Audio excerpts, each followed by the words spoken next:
Saya ingin bertanya Pak, bagaimana Bapak mengawasi dan mengendalikan judi online atau info-info yang tidak pas itu? Kenapa judi online sampai dengan detik ini masih ada? Apakah mereka pandai nyelinap di balik pohon yang rindang, atau mereka pandai menyelam di kedalaman air laut itu? Terakhir, ini yang terakhir Bapak katakan, terakhir dari nomor dari ya, pertama. Pak Surma. Terakhir, ya Bu, ini terakhir Bu. Dan menjaga kualitas jaringan ini Pak, bagaimana Bapak menjaga kualitas jaringan pada saat pemilu, khususnya perhitungan suara. Sementara sampai dengan hari ini di dapil saya Pak, jangankan jaringan yang kuat, masih katakanlah masih blank area kok. Bapak bagaimana menjamin itu? Sampai hari ini Pak, jangankan yang namanya internet Pak, saluran telepon pun di tempat saya itu namanya Provinsi Kepulauan Riau, itu banyak daerah yang belum mendapatkan jaringan. Ya apa cara nih Pak?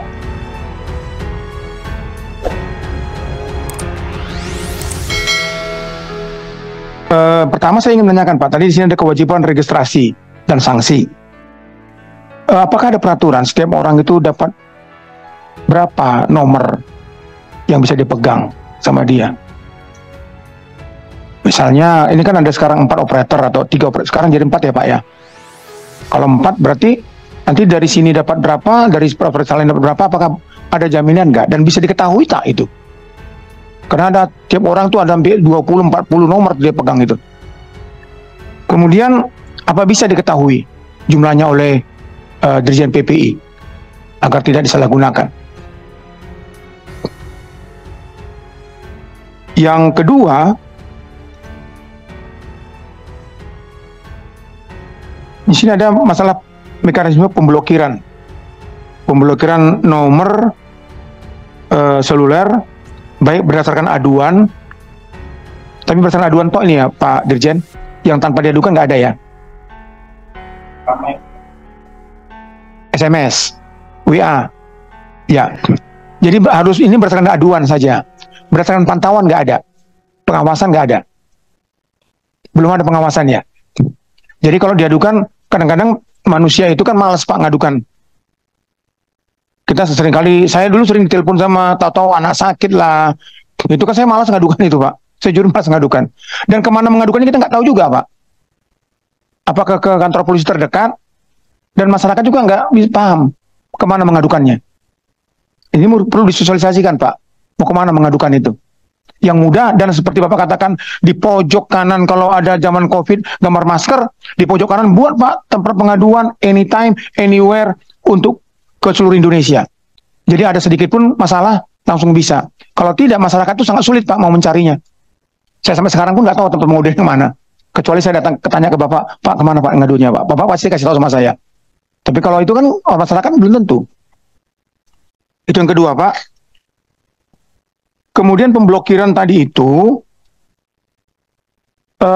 yang diberikan nomor Pak, ini diberikan nomornya masing-masing kan. Kalau misalnya dibuka lagi kan melalui proses kata Bapak tadi, jadi ada proses mekanismenya bagaimana pembuka setelah laporan tadi itu.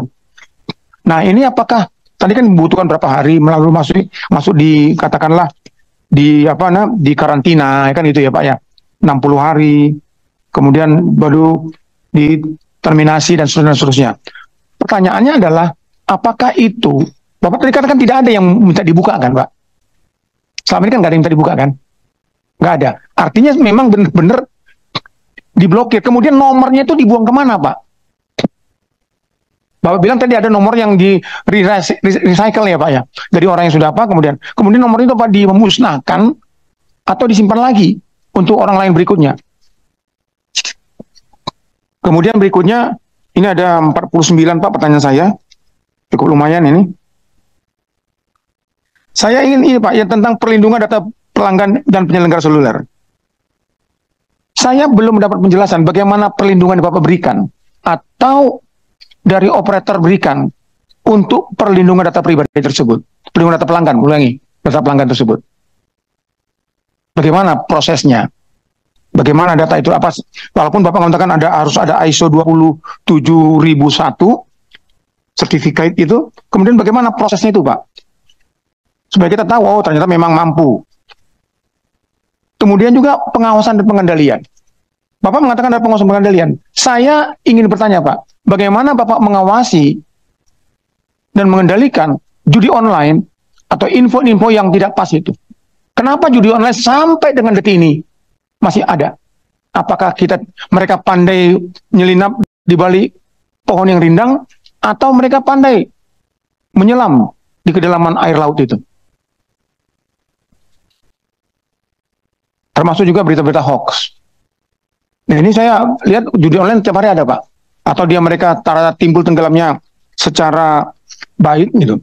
Kemudian berikutnya, permasalahan registrasi menggunakan NIK dan nomor KK tadi Pak katakan itu. Bapak tidak menginginkan lagi, itu harus ada dengan cara lain.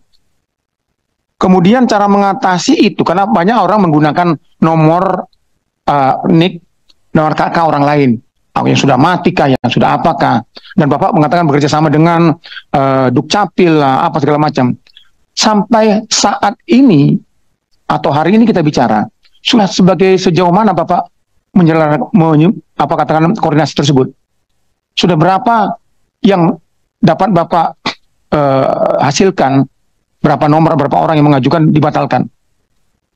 Karena sampai ini kan masih berjalan dengan NIK dan nomor dengan KK saja. Kemudian Bapak mengatakan registrasi metode baru, ini bagus banget nih Pak, dengan menggunakan prinsip know your customer, dengan pakai foto tadi itu.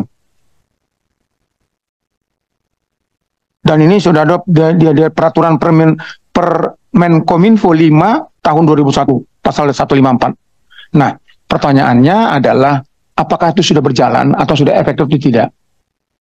Berapa banyak orang yang sudah menggunakan cara itu, atau Kominfo atau operator seluler menggunakan itu, atau masih sedikit? Bapak tadi mengatakan rata-rata kan 97% pengguna telepon itu prabayar ya Pak? Pasca bayar. Prabayar dong. Prabayar 97%, 3% itu pasca bayar.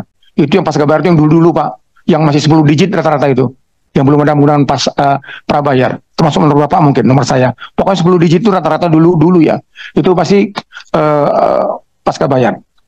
Nah, pertanyaannya, saya belum apa Pak? Belum melihat bagaimana ini yang Bapak katakan tadi itu, ini efektif sejauh mana itu? Kan banyak orang prabayar atau pasca bayar, karena pasca bayar kan langsung di 1 bulan itu, lewat 1 jam aja langsung nggak bisa berhubungan kemanapun. Nah, persoalannya kan sekarang begini, ada sekelompok orang, atau bukan kelompok ya, ada cara orang untuk bisa mengelabui itu. Dia beli katakanlah minimal 50.000 Pak ya, 50.000 rupiah untuk bikin pulsa dia, isi pulsa. Berapa itu Pak? Saya nggak tahu. Saya soalnya yang banyak Pak, yang pasca bayar saya. Berapa minimal beli pulsa itu? Limpul. 5.000. 5.000 itu. Nah, kan ini kan nelpon langsung dibuang nomornya, segala macam. Ini kan terlalu banyak Pak yang terjadi. Saya ingin bagaimana Bapak menggunakan metode baru ini, registrasi ini. Yang terakhir, ini yang terakhir Bapak katakan, terakhir dari nomor dari ya, pertama. Pak Terakhir, ya Bu, ini terakhir Bu. Karena cuma 3 orang tadi kan. Yang lain kan nggak pandangannya nih. 47 Pak. Menjaga kualitas jaringan, yang terakhir itu Pak, Bapak tulisan itu, Bapak ada dengan membantu Kominfo dengan SMS Blast, ya kan? SMS Blast itu, ada nggak WA Blast Pak? Karena kita mau pakai juga nih Pak. Nggak ada ya? Ada Pak. Tolong diberikan kita ya nanti Pak yang berumah.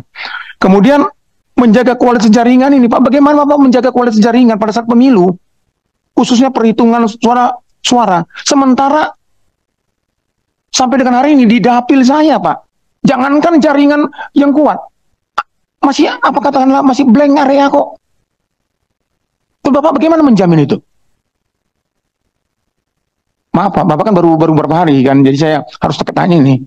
Sampai hari ini Pak, jangankan yang namanya internet Pak, saluran telepon pun di tempat saya itu namanya Provinsi Kepulauan Riau, itu banyak daerah yang belum mendapatkan jaringan.